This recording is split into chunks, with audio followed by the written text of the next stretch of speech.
Doctores, la parte histológica tiene puntos para anotar. Alteración de la arquitectura es algo que puede verse.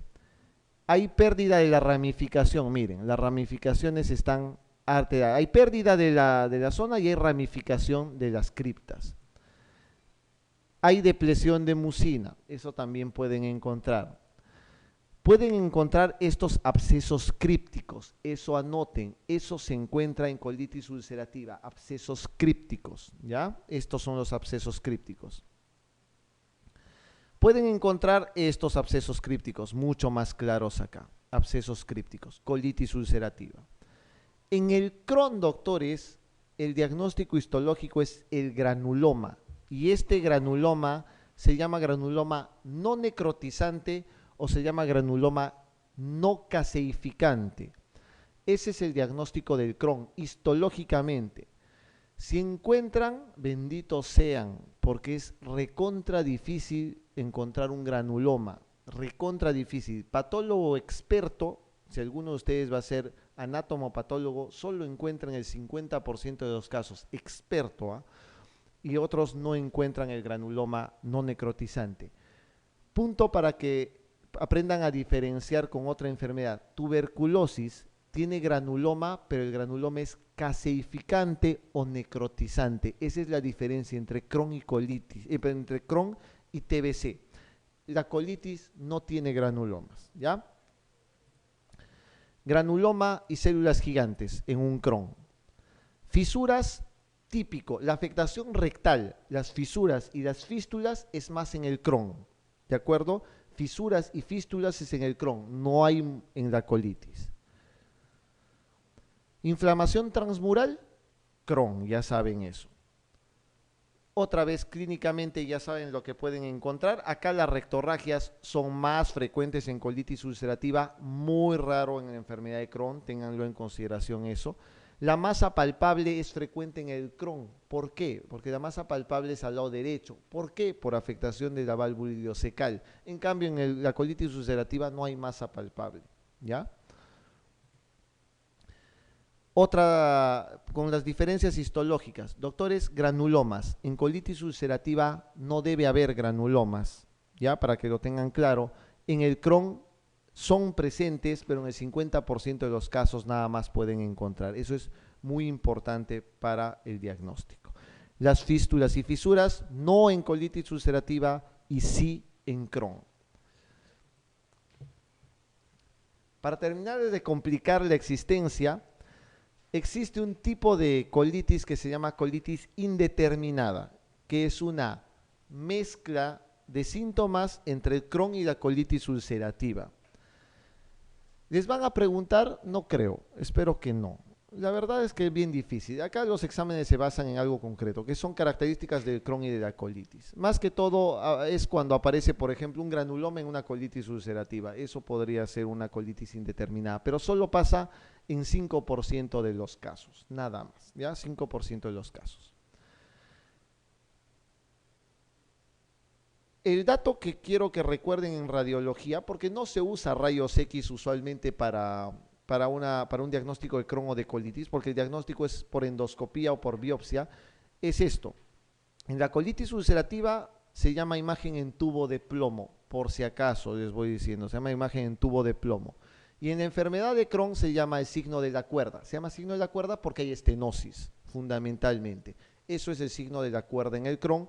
Y el tubo de plomo en la colitis ulcerativa es porque hay ausencia de las austraciones. Es un tubo rígido nada más con ausencia de austraciones en la colitis ulcerativa.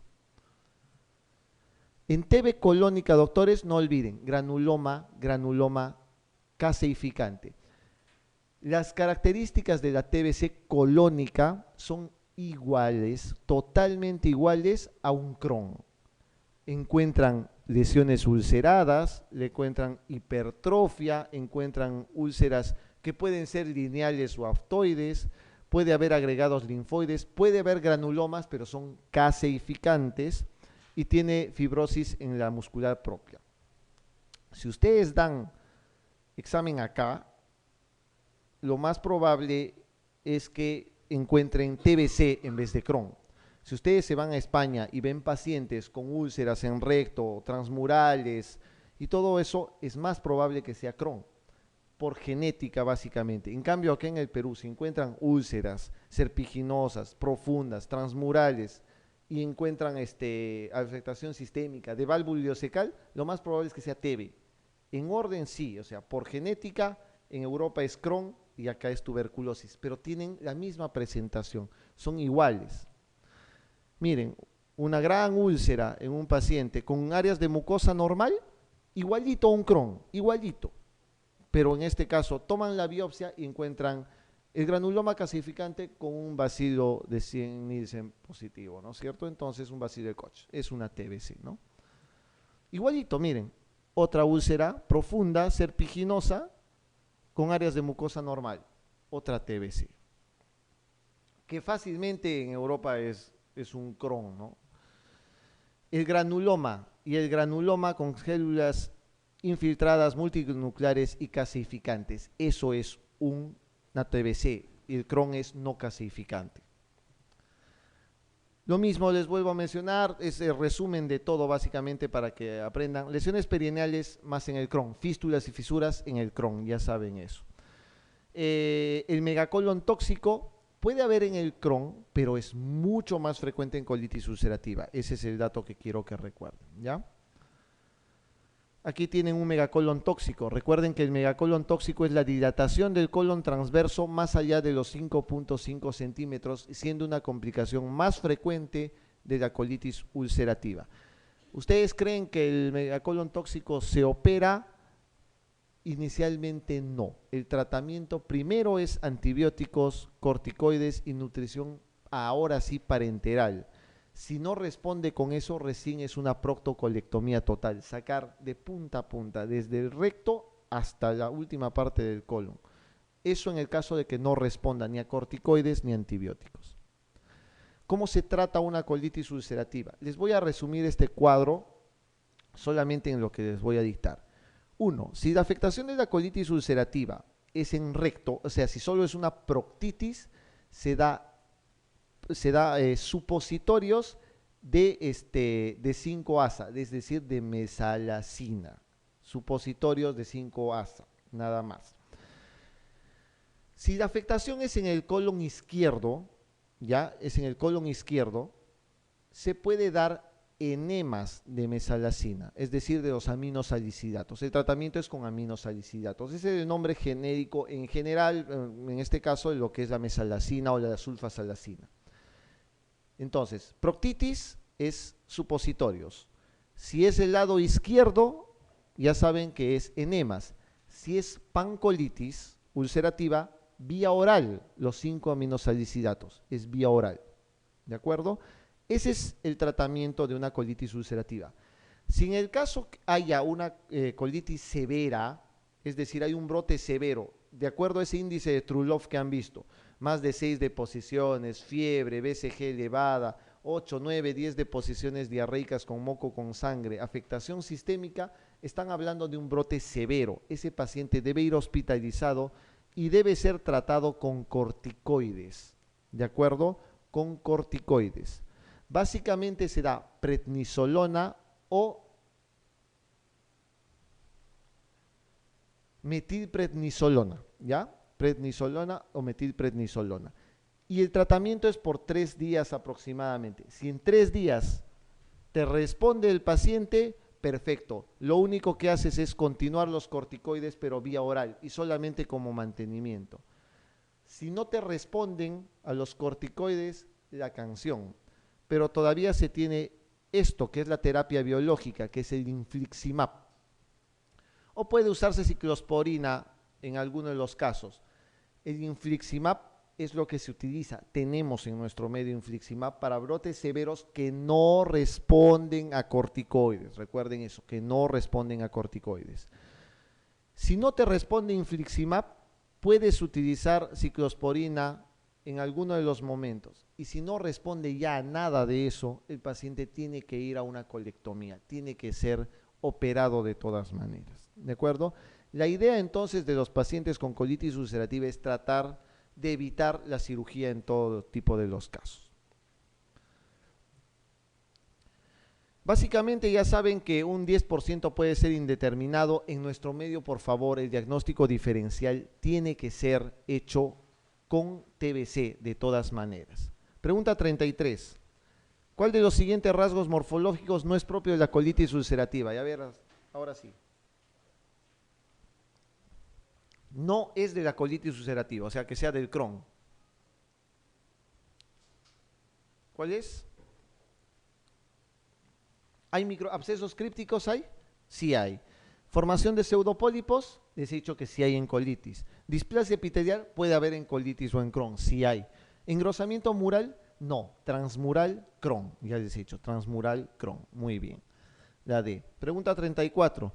Paciente con enfermedad inflamatoria intestinal que presentan manifestaciones extraintestinales, algunas de ellas siguen un curso paralelo a la actividad en enfermedad intestinal. Entre estas figuran, ¿cuál?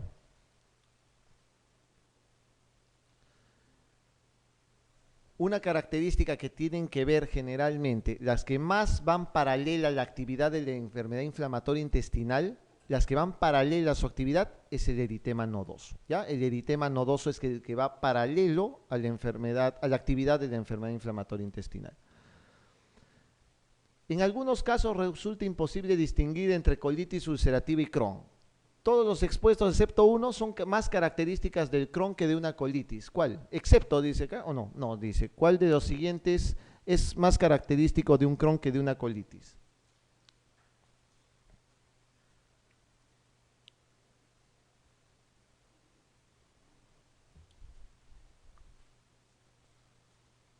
Excepto uno, ¿no? Dice, sí, dice excepto uno. O sea, hay uno que es, todos son más característicos del Crohn que de la colitis, excepto uno. A ver, veamos, vamos a ver, relacionemos.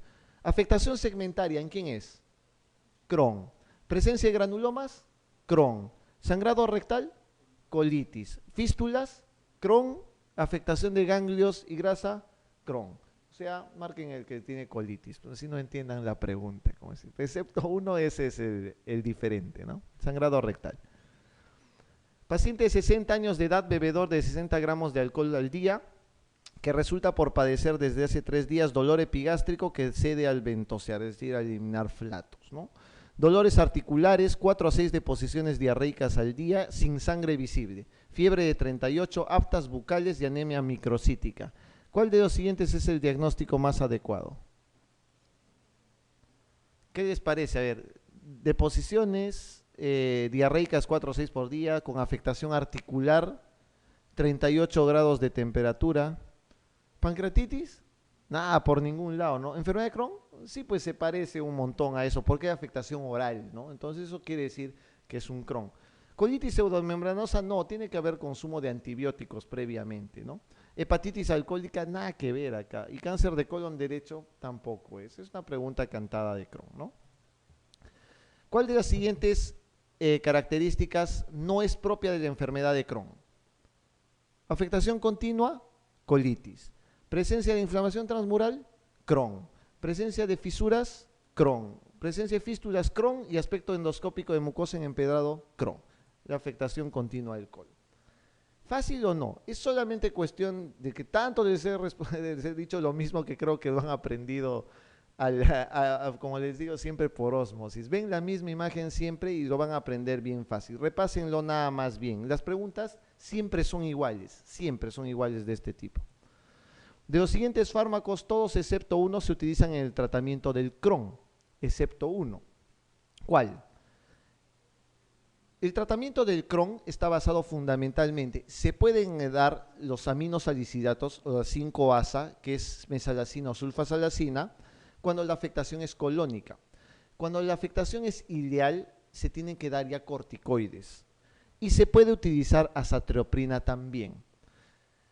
¿Se usa metronidazol? Sí. Mesalacina dice acá. Mesalacina sí, prednisona sí, azathioprina sí. Y metronidazol sí se puede usar como profilaxis antibiótica en algún momento. ¿La cloroquina para qué sirve? Para malaria, ¿no? Fundamentalmente para manejo de malaria. Entonces acá la respuesta es la E. 10 minutitos para hablarles de patocarcinoma rápidamente. Las causas, la distribución mundial del hepatocarcinoma básicamente es a nivel mundial, pero mucho más frecuente en los países del África y del Asia, ¿ya? En el Perú, vean, tenemos un grado intermedio, más que en cualquier otro lado de Sudamérica. Los factores de riesgo para hepatocarcinoma, hepatitis C y hepatitis B, fundamentalmente. También está el alcohol y el NASH, que es esteatohepatitis alcohólica. O sea, si tienen grasita en el hígado, tengan cuidado, no engorden mucho, y porque pueden resultar siendo cirróticos y tener un hepatocarcinoma finalmente. Hepatitis C y B. Hay otras causas, sí, hemocromatosis, alcohol, las aflatoxinas, que están en ¿qué alimentos? En el maní generalmente, que están infectados por Aspergillus generalmente. Ya eso no es muy común en nuestro medio, ¿no? Pero es mucho más frecuente en el Asia, por ejemplo. En el Perú hay causas de muerte por hepatocarcinoma, usualmente ¿dónde? En las zonas donde menos vacunación para hepatitis B hay. ¿Dónde es eso? Ayacucho, Apurímac, Cusco y Junín, en la parte del Brain exactamente. ¿Ya? El cuadro clínico. ¿Cuál es el síntoma más frecuente de hepatocarcinoma? Es el dolor abdominal. Es lo más frecuente. ¿Cuál es el signo más frecuente de hepatocarcinoma? Suele ser la hepatomegalia, ¿de acuerdo? Tengan mucho cuidado porque la ictericia no es frecuente en hepatocarcinoma, no es muy frecuente, entonces tengan mucho cuidado con ese detalle, ¿ya? Doctores, un paciente con hepatocarcinoma, el diagnóstico se hace vía tomográfica por un método que se llama washout. ¿Qué significa el washout? Es el lavado. ¿Qué significa eso? Que tienen que pedir una tomografía trifásica, ahora le llaman en 4 fases también, o tomografía dinámica. Es decir, tienen que tener una fase arterial en la cual se puede pintar el tumor, el hepatocarcinoma, y 5 minutos después, cuando lleguen a la fase venosa y la fase tardía, prácticamente ese contraste se va a lavar dejando esta imagen que no tiene contraste, esta de acá, miren, pintado en la fase arterial y el lavado o washout 5 minutos después en la fase venosa. Doctores, con que encuentren eso, el diagnóstico de hepatocarcinoma está hecho. No necesitan actualmente alfa-fetoproteína para diagnóstico. Actualmente, las últimas guías de manejo ya no requieren alfa-fetoproteína para diagnóstico, ¿ya? Solo necesitan el washout. Estamos hablando de hígado cirrótico, obviamente. Si el tumor es mayor de 2 centímetros, una sola técnica de imagen con washout. Si quieren, confirman con alfa-feto. Si quieren, ¿por qué les digo esto? Pueden tener un tumor de 3 centímetros con washout positivo. Si le toman un alfa-feto y sale negativo, no lloren. Eso no quiere decir que han fallado en el diagnóstico, solo que el alfa-feto se relaciona con el tamaño del tumor o con la invasión vascular que pueda haber. Entonces puede ser que un tumor de 3 centímetros no eleve el alfa-fetoproteína. Por consiguiente, por eso actualmente no es un método diagnóstico de criterio. Pero pónganse, tienen un tumor de 2 centímetros, washout positivo, y se encuentran alfa-feto elevada, tienen más que confirmada el diagnóstico de sospecha de hepatocarcinoma. Pero solamente con la prueba de imagen es suficiente, ¿de acuerdo? Si tienen un tumor entre 1 y 2 centímetros, tienen que hacer 2 pruebas de washout. 2, que puede ser TAC dinámica y una resonancia dinámica, por ejemplo. Son 2 pruebas de washout positiva. Si el tumor es menor de 1 centímetro, a tener cuidado, solamente hay que hacer seguimiento. Si crece un poquito, háganle washout, y si sale positivo es hepatocarcinoma. Obviamente el alfa-fetoproteína les he mencionado que se asocia al tamaño del tumor y al compromiso generalmente que tenga eso, ¿no? Actualmente es utilizado como un marcador de progresión, más no un marcador diagnóstico. Los estadiajes que se utilizan son de 5 tipos: muy temprano, temprano, intermedio, avanzado y terminal. ¿Cómo les voy a mencionar esto? Con esto de acá. ¿Cuándo se llama muy temprano? Cuando tienes un tumor menor de 2 centímetros. Encontrar eso en nuestro país es recontra raro. Un tumor menor de 2 centímetros es recontra raro encontrar. Eso es muy temprano. Cuando tienes un tumor menor de un tumor menor de 5 centímetros o 3 tumores menores de 3 centímetros, eso es un estadio temprano. Eso se llama los criterios de Milán. ¿Por qué? Porque tener un tumor menor de 5 centímetros o 3 menor de 3 centímetros, puede el paciente ir a trasplante hepático. ¿Ya? Puede ir a trasplante hepático. Pero si ya tienes un tumor de 6 o 7 centímetros, ¿ya? Tienes un tumor grande y tienes 4 o 5 tumores pequeñitos, eso ya es un estadio intermedio, ya no puede ir a trasplante hepático. Ahora les voy a mostrar para qué servía eso. Un estadio avanzado es cuando hay invasión portal y un estadio terminal es cuando el paciente está totalmente diseminado o sembrado. Este criterio de Barcelona, si aprenden estos 5 y los estadios que hay, con eso es suficiente para que ustedes puedan hacer el tratamiento, porque es muy fácil de que puedan ver. Cada uno de estos estadios tiene una forma de tratamiento, cada uno. Veamos. Hay varios tipos de cosas que se puede hacer. Se puede operar, se puede hacer trasplante, ablación por radiofrecuencia o poner alcohol. O le pueden dar este sorafenib, que es un tratamiento actualmente que se puede utilizar, que es el único tratamiento para tratar de disminuir el tamaño del tumor. Pero van a ver cuál es el problema que tiene. O tratamiento sintomático. Doctores, cuando tienen un estadio muy temprano con un tumor menor de 2 centímetros, ¿ya? Todos creen que se hace ¿qué? ¿Qué pueden hacer si tienen un tumor chiquitito de 2 centímetros? ¿Qué le harían? Chiquitito, 2 centímetros, menor de 2 centímetros, 1,5 centímetros. Opérenlo, doctores. Si no tienen ningún problema, opérenlo, sáquenle el tumor y se acabó el problema. Pero si el tumor ya llegó a 3 a 4 centímetros, o es menor de 5 centímetros, o son 3 pequeñitos, ese paciente no puede ser operado porque ya está en 3 lugares diferentes. Por consiguiente, ese paciente tienes que sacarle el hígado y ponerle otro. Tienes que hacerle un trasplante hepático. Tienes que hacer un trasplante hepático. Eso es lo que se debe hacer con un paciente con un tumor menor de 5 centímetros o 3 tumores menor de 3 centímetros. Trasplante hepático.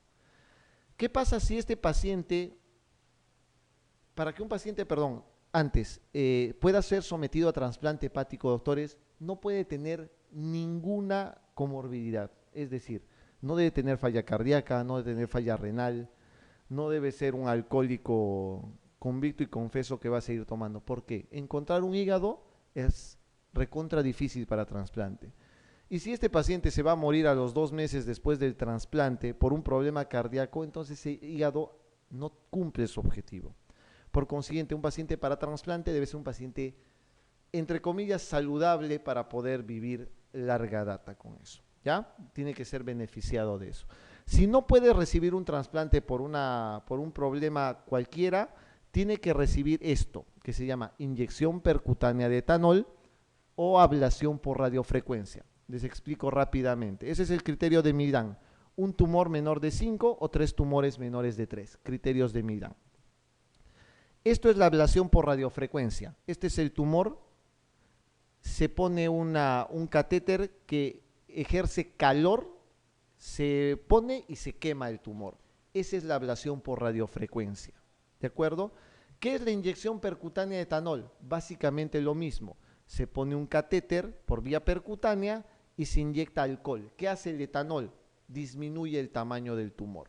No va a llegar a desaparecer porque necesitas varias sesiones para eso, pero son efectivos para aquellos pacientes que les quieres disminuir el tamaño del tumor para tratar de poder resecarlos posteriormente, ¿no?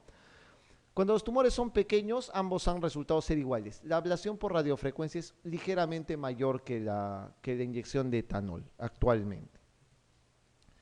¿Qué haces si tienes un paciente que ya pasó los criterios de Milán? Tienes un tumor de 6 o 7 centímetros o tienes 4 o 5 tumores de 2 centímetros, pero sin ninguna invasión portal. Este paciente tiene que ir a esto que se llama quimioembolización transarterial. Quimioembolización transarterial. ¿Qué significa eso? Significa esto de acá. Tienes el tumor grande, 6 o 7 centímetros, que ya no puede ir a trasplante hepático. Lo que haces por vía arterial inyectar quimioterápicos, quimioterapia, doxorubicina, danorubicina, lo que quieran. ¿Para qué? Para tratar de alterar las zonas de irrigación arterial y disminuir el tamaño del tumor, porque ese paciente ya no va a poder ir a trasplante hepático finalmente. Esa es la quimioembolización. Fundamentalmente, si el paciente pero está en un estadio child muy avanzado, también ya no se puede hacer mucha quimioembolización porque el riesgo es mayor, ¿no? ¿Qué pasa si el paciente ya está en un estadio avanzado? ¿Qué significa avanzado? Que tenga un tumor del tamaño que ustedes quieran, si quieren de 2 centímetros, pero que tenga invasión portal, es decir, que ya haya tocado la vena porta.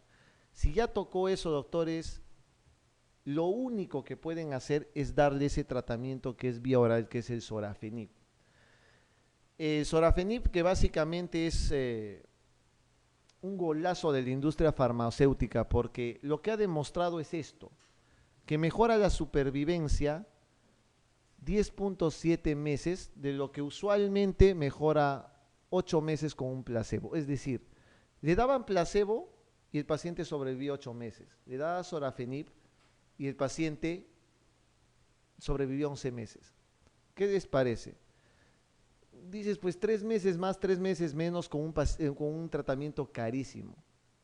Eso es un golazo de la industria farmacéutica. Imagínense, solamente aumentar 3 meses la sobrevida con el placebo les ha demostrado que mejora y que eso debe ser utilizado para lo nuevo. Y sí, pues las guías consensan porque la industria farmacéutica pone un montón de dinero en eso para tratar de aumentar la sobrevida en algunas cosas. Pero vean que la sobrevida no es la gran cosa tampoco, ¿no? Si es un estadio final avanzado en el cual ya hay metástasis y hay muchas cosas, no hay nada que hacer con vuestro paciente, simplemente es un tratamiento de mantenimiento nada más. Eso es lo que tienen que aprender en hepatocarcinoma. Muy temprano, menor de 2 centímetros, operarlo. Un tumor menor de 5 o 3 menor de 3, trasplante hepático. Pero si no le pueden hacer trasplante hepático, inyección de etanol o ablación. Si el paciente tiene un tumor ya más grande que no entra a trasplante, tiene que ir a quimioembolización transarterial. Si es un estadio con afectación portal, ya tiene que ir a sorafenib. Y si es un estadio final, ya no hay nada que hacer. ¿De acuerdo? Eso es lo que tengo que mencionarles con respecto a hepatocarcinoma. Es muy sencillo. Recuerden, el washout fundamentalmente, el alfa feto que ya no se utiliza actualmente, pero el corte es de 200 y el tratamiento del BCLC. Pregunta 39, con respecto al hepatocarcinoma. Esta es una pregunta del examen MIR del año pasado. ¿Se prevé un aumento de su incidencia en los próximos años de hepatocarcinoma? ¿Sí? ¿No? Obviamente, eso es recontracierto, esa va a ser la respuesta, pero veamos lo demás. ¿Suele diagnosticarse en pacientes entre 40 y 50 años? No, usualmente es mucho más alto. En nuestro medio se relacionan habitualmente con la infección por el virus B. Sí, en nuestro medio es virus B, en Europa es virus C, ¿de acuerdo? Es virus C.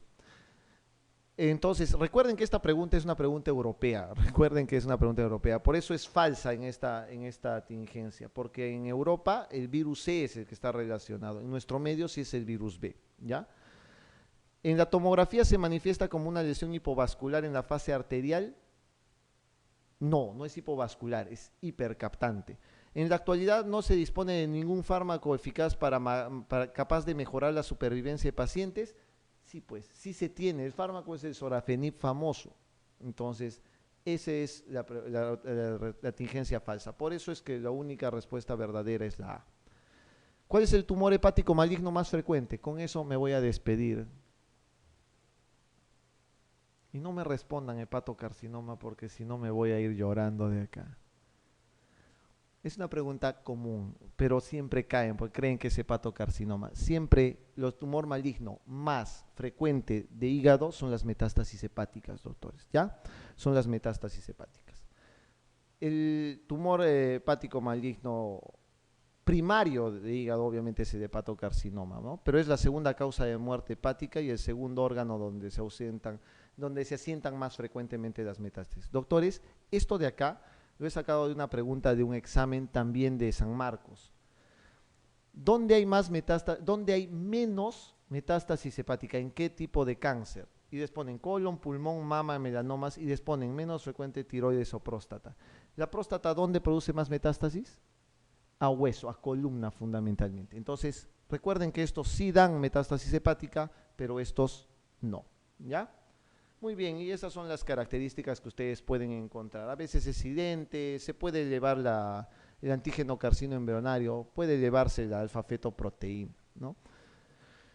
Ok, y el tratamiento obviamente de estos es sintomático, pero en el caso de que la metástasis sea por cáncer de colon, usualmente llega a ser un tratamiento quirúrgico. Ok, doctores.